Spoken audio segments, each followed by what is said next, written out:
Modified na yung makina niya. Oo na, medyo 230cc na to eh. 200? Naka-head. Ang gawa naman ito yung kapatid ko. So ano yung details ng makina niya, sir? Paano siya umabot ng 200cc? So ngayon, try natin yung motor ni sir. First time ko talaga makapag-drive ng ganitong motor. Hindi ko alam kung ano yung pakiramdam. Kargado siya mga repa. Nakakatakot siyang gamitin. So titingnan natin kung ano magiging reaction ng mga taong makakakita sa atin. Ang gwapo ng motor, ang pakit ng driver.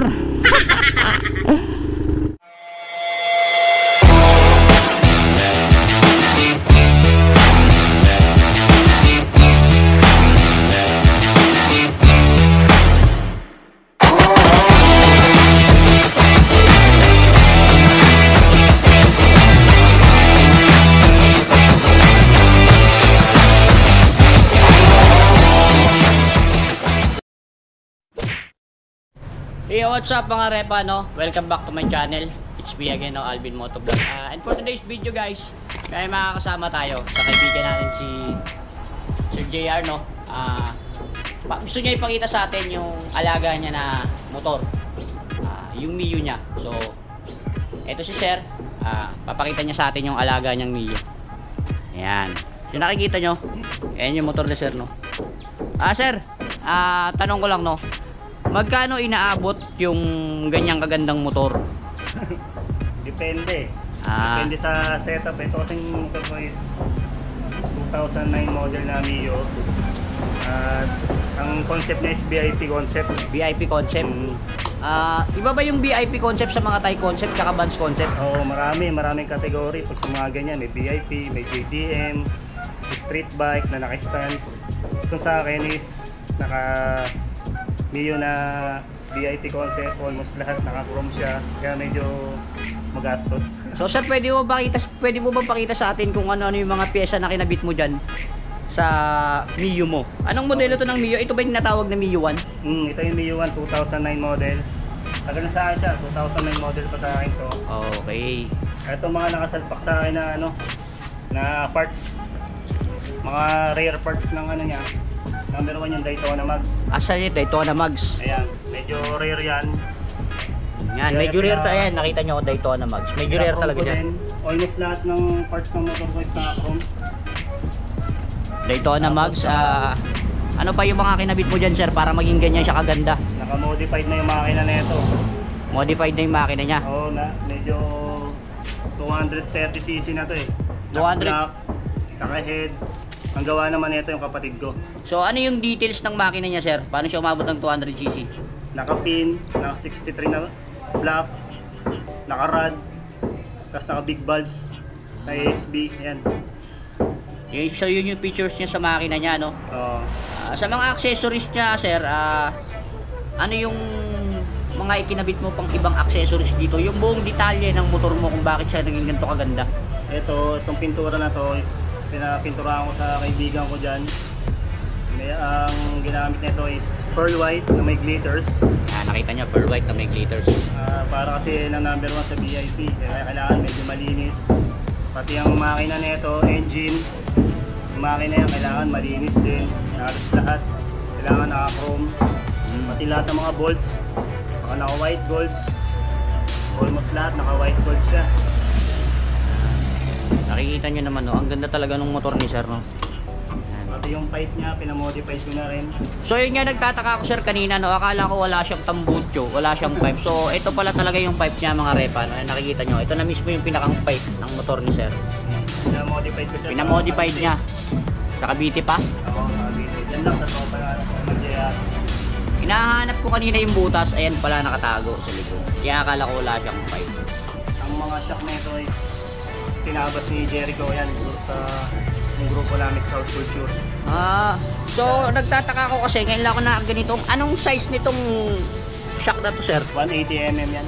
180mm? May nabibili bang ganyan? Meron naman, yung iba pinapatabas, pero yung iba meron na rin nakatabas na rin. Tabas na. Depende sa gusto mo kung anong gusto mong sukat. Ito kasi minsan ginagamit ko siya pan daily, pero hindi ko masyadong ginagamit pag madumi ang kasada. Oo naman, syempre mga kayo, diba, sa mga gantong klaseng motor, kahit ako, hindi ko ilalabas siya ng maputik ang kalsada. So ito, yung crankcase mo, sir, Pinaka-chrome mo rin siya. Yung crankcase niya, crankcase ng Novo. Novo crankcase, naka-chrome. Chrome na rin. Yung shock niya, pinalitan na ni Jericho ng chrome.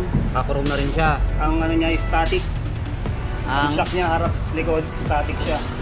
static. Ano ba yung static, sir? Brand ba siya ng shock? Hindi, kumbaga hindi siya functional. Yung iba kasi functional yung gamit niya. May nagbabounce pa, ito kasi static siya, kaya naka-steady lang yung laro niya. Steady lang yung play niya, hindi kagaya ng ibang motor na pag ginamit mo yung shock nila is nagbabounce.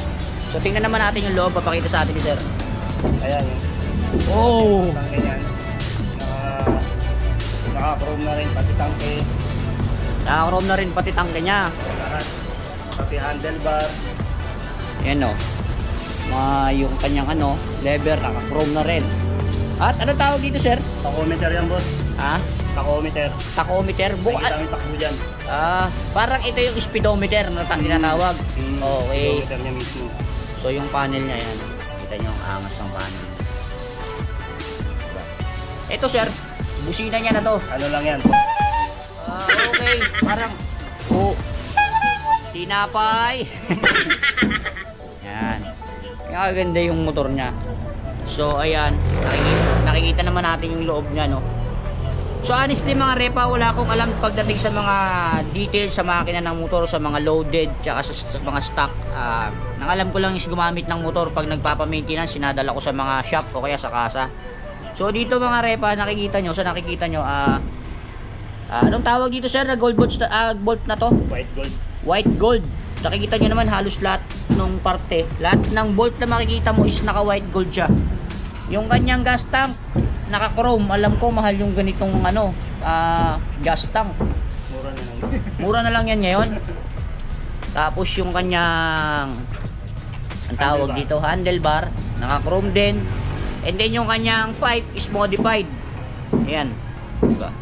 Tapos meron siyang tinatawag dito na alloy matting. Ayan. At the same time naka white gold pa rin yung bolt niya. 'Di ba?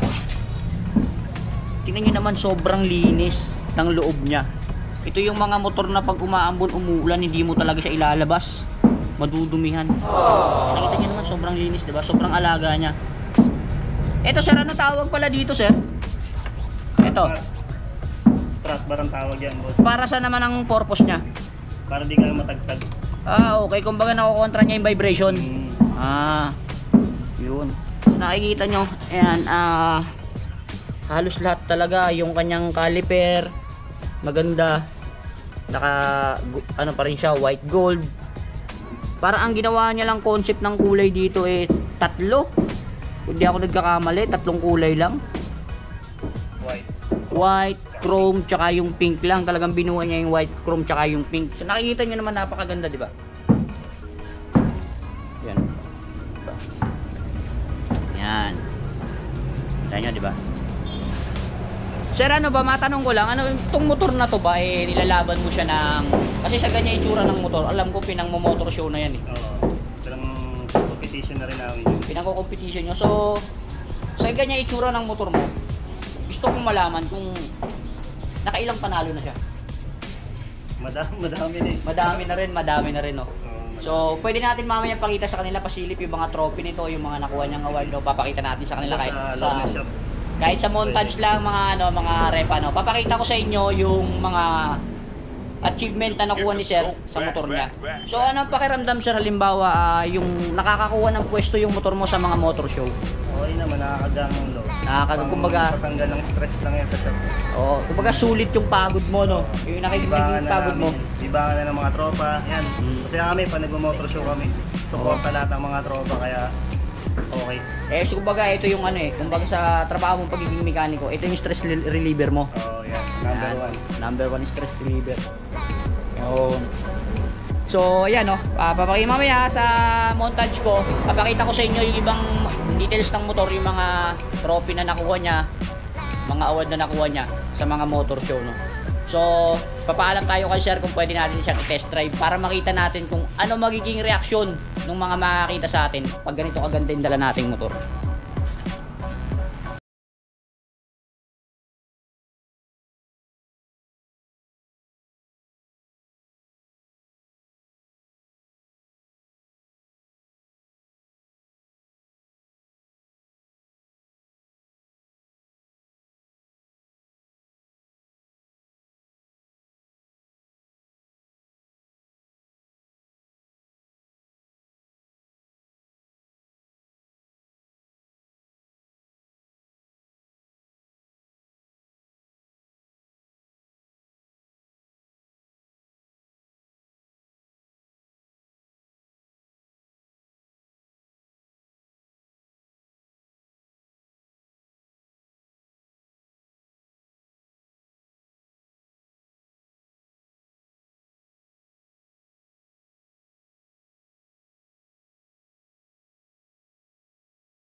So yun mga repa, no, pinayagan tayo ni Sir na ni Sir JR na i-road test natin yung motor niya. So yun, nakikita nyo naman, no, para sa akin kung tutuusin, ito yung tinatawag na bali leg setup na tipo pag dumaan sa harapan mo, hindi mo maiwasang lumingon. So sa mga gusto magpa-setup ng motor, gusto magpaayos ng motor, punta lang kayo dito sa Mama Moto Motorcycle Parts, 3rd Street, Greenstone, Bacoor, Cavite. So ayan si Sir JR, siya yung may-ari ng shop.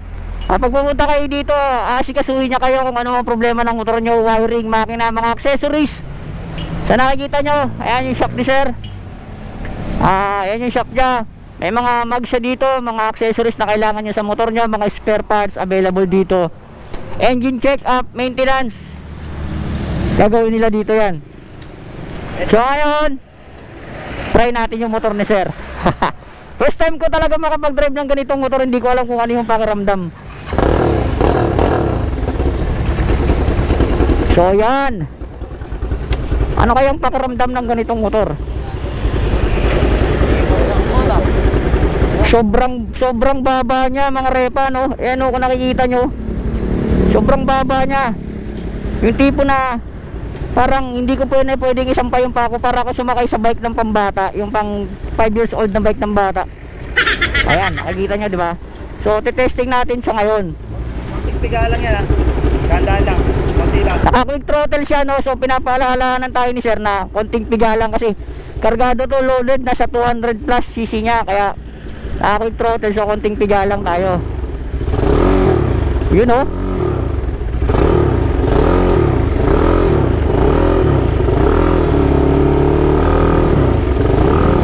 Nakakatakot. Nakakatakot gumamit ng ganitong motor, oh. Kargado siya mga repa, nakakatakot siyang gamitin. So titingnan natin kung ano magiging reaction ng mga taong makakakita sa atin. Wow, grabe. Naka-quick throttle siya, so alalay lang ng piga. Woo!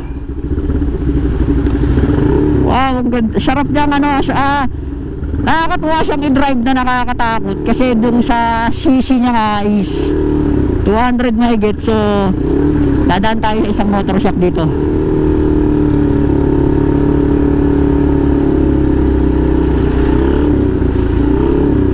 So yan, alalay lang ang takbo. Tingnan natin kung ano magiging reaction nila sa dala-dala nating motor. Yan, ikot tayo. Nakakatakot gamitin yung motor ni Sir, eh.